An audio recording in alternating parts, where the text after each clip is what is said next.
Why is it some people have perfect blood work and they still die prematurely? Let's talk about it. Hi, I'm Dr. Lisa Ann Homick from Homick Advanced Chiropractic, and this is Brain Snob episode 28. I want everybody to be a brain snob. It is not an insult. It is a high compliment. It means you know great stuff about how the brain works so that you can give yourself amazing life experiences. Because the brain makes the body, you make your life. After all, a burdened brain is a disease magnet, not to mention lost talent. But a performing brain can change the world. So when you come to the office, you'll pick up your copy of the BFA template and the BFA journey roadmap for the journey, for the healing journey. And what is BFA? That is the protocol I use, Brain First Always, that I implement into chiropractic care so that you can make the most of your brain and your life. So when I say the brain makes the body, you make your life, what happens when the brain is not making the body? We know the brain controls everything. The spinal cord in the brain, and the spinal cord is brain tissue, let's not forget about that. Your nervous system coordinates everything, and it's necessary. We can't ignore it. That's why I say, let's go to the master system and start at the top, the brain. Your master system controls everything. Last year, I watched a short documentary from the BBC network. It was on Netflix. I can't find it right now. You might have to watch it on YouTube or maybe Amazon, but this was very eye-opening, and I wanted to include it in a video because I keep talking about tissue reserve, and when you have beat the crap out of your tissue reserve long enough, it's been traumatized with inflammation and poor nutrition, the tissue reserve runs out. And it may sound like just a fluffy word, a term that means nothing to you. So this documentary that I saw was called Obesity, the Post Mortem.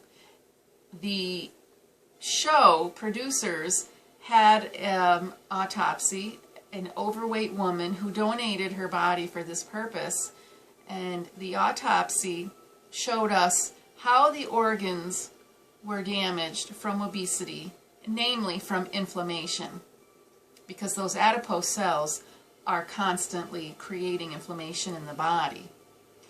It did have some controversy. People were saying, how horrible of you to film this poor woman after she died and showed parts of the autopsy, and people didn't like that. But she gave permission, we know that, and it was quite informative. And there were two things that it hit my brain a certain way, and I said, my goodness, this is shocking. Shocking in an educational way, eye-opening. And I'll talk to you about those two things. You can find this show somewhere on the internet. It might replay again, but look for it. It's called Obesity, the Post Mortem.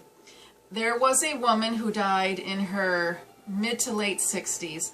She weighed 238 pounds, and I don't remember what the cause of death was. It may have been respiratory failure or heart attack. Not sure. But the two things that I thought were interesting were when we saw the lungs and we saw the heart.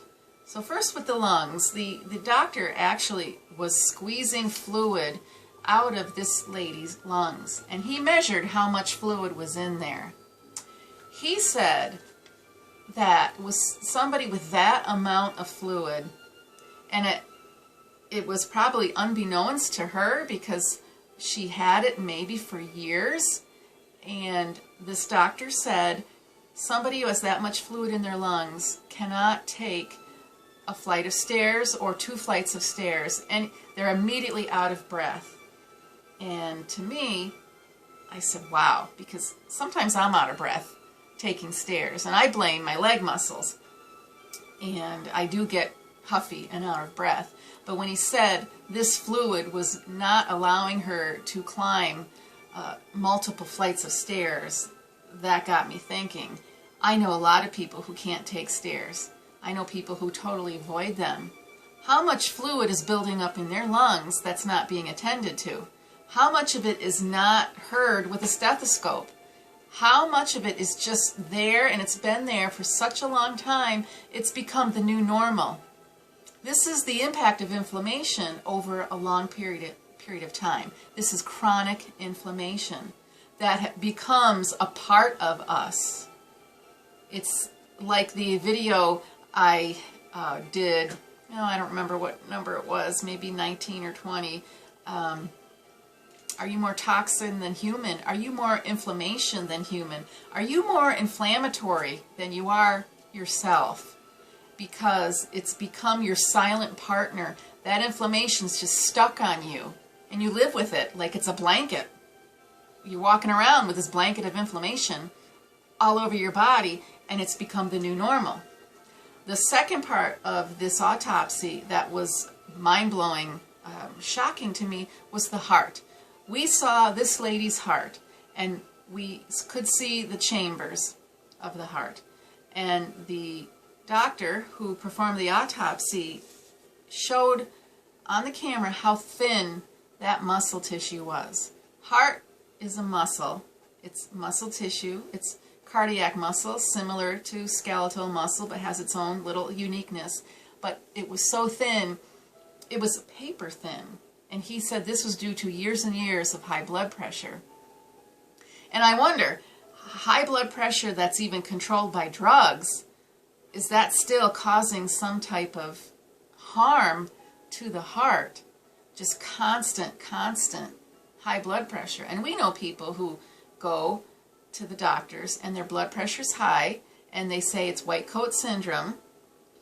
And I don't know if we ignore it too quickly and call everything white coat syndrome, but that lady's heart was paper thin. That tells me her tissue reserve was done. That was done, and that's possibly what caused her death. Her body could not maintain normal function because the tissues in her lungs, the tissues in her heart were just so damaged they couldn't carry on the functions anymore. We also saw the stomach, we saw the liver. The things in the stomach and liver didn't stand out to me, but that heart, when I saw how thin and fragile the heart muscle was. And we know athletes in their 60s who are still active and run races and marathons, lift heavy weights, and they are not at a fragile state. This woman was at a fragile state because of inflammation that went on for years. And I don't want to see my practice members get to that point. I'm here to teach about that, because your tissue reserve gets so weak and unresponsive, the nervous system can't instruct it, the nervous system can't heal it, the nervous system can't give it the building blocks of healing. When that communication is cut off, when that communication cannot be received, because when I adjust somebody, I adjust their spine, I want that healing energy to reach the rest of the body. I want it to get there. That's the destination. And if those organs are not receptive enough to handle nerve energy, the organ is non-functional. The organ dies. And if the nervous system has inflammation as well, if the brain has inflammation, the brain can't even keep up. It's not going to comprehend the stimulation correctly. It's not going to give you necessary healing at the necessary time. All this communication is for naught. It stops working. When that communication is cut off in both directions, there is no more life.